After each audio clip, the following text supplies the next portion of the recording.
I genuinely do not understand why I should like the European Union, because a lot of people say that no, you should love it. And I'm like, but what exactly does it do for me personally? Like, well, because every single time there's a new legislation coming from it, there's either an increase in my taxes, a restriction in my rights, or some more bad news. Apparently, the problems of France now needs to become the problems of Europe. So apparently, according to the new rule, the European Union will be able to shut down social media. This is very similar to what is happening in China. This is very similar to what happened in the Soviet Union.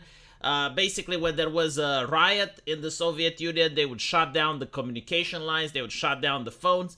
They didn't do that in free countries. They didn't do that in the West. They didn't do that in the United States. Like, for some reason, they managed to keep their countries together without actually having to crack down on individual liberties. So basically what they're saying is that if there is a riot and there are people on social media calling down for the burning of cars or for the attack on other people, then social media should have a very small time span in order to delete these callings. Otherwise, the entire social media can be shut down. So I'm telling you, like, why my issue is with this. Because, you know, a lot of people will be like, well, that's incitement to violence. Then why don't you want... Well, first of all, the person who does it is the person responsible, and they are the only ones that should be punished. Why should I be punished by having my social media access taken away, which, again, like, my social media is dependent with my job, and a lot of other businesses and other people require social media to make money? Why should law-abiding citizens be punished for what other people are doing? I mean, if the government is incapable of shutting down a riot, or even preventing the riot from beginning in the first place, I need to now be punished, right? And not to mention, like, what if I'm required to communicate with my neighbors? So let's say, you know, there is a riot and there's a fire in my neighborhood and I want to go help, but well, now I don't know because, like, the social media is taken down, right? So this is one of the biggest problems. Secondly, it's very easy for the government to go into a peaceful protest and then send some agitators there, do shit. They don't even need to send the agitators on the ground. They can just send a couple of agitators on social media, write some vile stuff, and then be like, oh, well, it didn't delete it in time, so therefore we need to now shut down the social media. Do you see the problem? You know, and it's not like these governments are so trustworthy. I mean, we saw the power abuse that they did during COVID. How certain businesses were shut down while Hollywood was allowed to keep rolling. My only question is, like, okay, so during COVID, your business wasn't essential and it had to be shut down. Why was the mainstream media considered essential? Why were the journalists allowed to do their job? And even then you may say, well, it's important to inform the people and keep them up to date. Okay, fine, but why was entertainment media allowed? Why was late night comedy allowed? Right? Like, why weren't they operating the same way restaurants were operating, where only half capacity was allowed?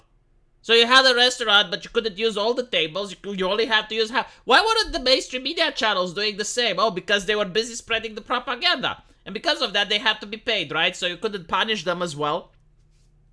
But it is very disappointing to see what's happening. And again, like, the people aren't consulted about this. Like, no one is asked. There is no referendum on this. There's no vote on this. There's nothing you can do. If you're in the European Union, you cannot punish the politicians who are voting in favor of this. Like, you cannot voice your concerns because it's not a democratic system. It's an authoritarian system. And I assume that one big reason for the shutdown of social media systems is to not show the violence and the brutality that the cops are going to do to the people. Because if you actually are an instigator, if you actually are an agitator, oh, look, they shut down Facebook. Oh, what do? Oh, we can go on IRC. I mean, there's other places you can go to that the government is not going to be able to find you in time. I mean, they did this in the Brazil elections. Oh my God, they shut down WhatsApp. They're shutting down Facebook. Oh, well, we can use Telegram. I mean, they will always find something new, right? But the problem is, like, what happens with the law-abiding people that are just using the platforms for their business purposes or to connect with friends and family or anything like that, right? So, to me, this is disgusting. It's irresponsible from the government to do something like this. This is not a healthy society. I mean, the Americans don't do this. The Americans don't do this shit. You know, when they have a riot on the street, they do not shut down their social media. And not to mention, it's interesting that with this thing, they can decide which protest they allow and which protest they don't, right? So if you have like an environmental protest or a Black Lives Matter protest, oh, well, that goes through, right? They're not going to shut down social media because of that. In fact, they may even amplify it. But when it's about the protest that they don't like for example, people are rising up against the lockdowns, or they do not appreciate the corruption at the government level, oh, then they can shut down the social media. So apparently a French politician was responding to a French radio interview to comments by French President Emmanuel Macron that floated closing down some social media to clamp down on riots. Some critics link it to this measure to see that authoritarian states like China. It's also interesting that they're never discussing about the mass immigration and the failure of the government to integrate the people that immigrated in the country. I mean, another thing is like, social media is now filled with examples of people going like, oh, well, we come to this country because of welfare and benefits, and we do not care about their laws and tradition because they're secular and we are religious individuals. You do not see these on mainstream media, but they're filled on Twitter. It's impossible to avoid them. And of course the government doesn't want to have a conversation about this. You know, like, okay, fine, you brought all these people here. Why did you fail to integrate them? Let's do a percentage and see what ideology is causing the riots. Oh, communism. So communism and socialism is an inherently violent and hateful ideology. Can we not brand it as such? No. Right? Which other ideology is doing this? And why? You know, like it's very interesting. Whenever there's another event that they blame the right on, immediately they identify the ideology. Oh, well, this guy was a white supremacist. This guy was far right. Okay, fine. You know, like you identify that. But why is it when it's the far left or other ideologies doing it, why don't you apply the exact same scrutiny? Oh, no, you actually want to shut down social media so people don't get to talk about it. I see, naruhodo. So when there is hateful content, which again, like I really hate the definition of hateful content. Like say exactly what hateful is, right? Because like sometimes hate can be justified. Like for example, someone robs your house or sets fire to your business. Should you not be hateful in that situation? Should you turn the other cheek? I do not know. I personally don't think so. I think like a human emotion in some situations is justified. This is why evolution allowed us to have this particular human emotion. So stop using the word hate.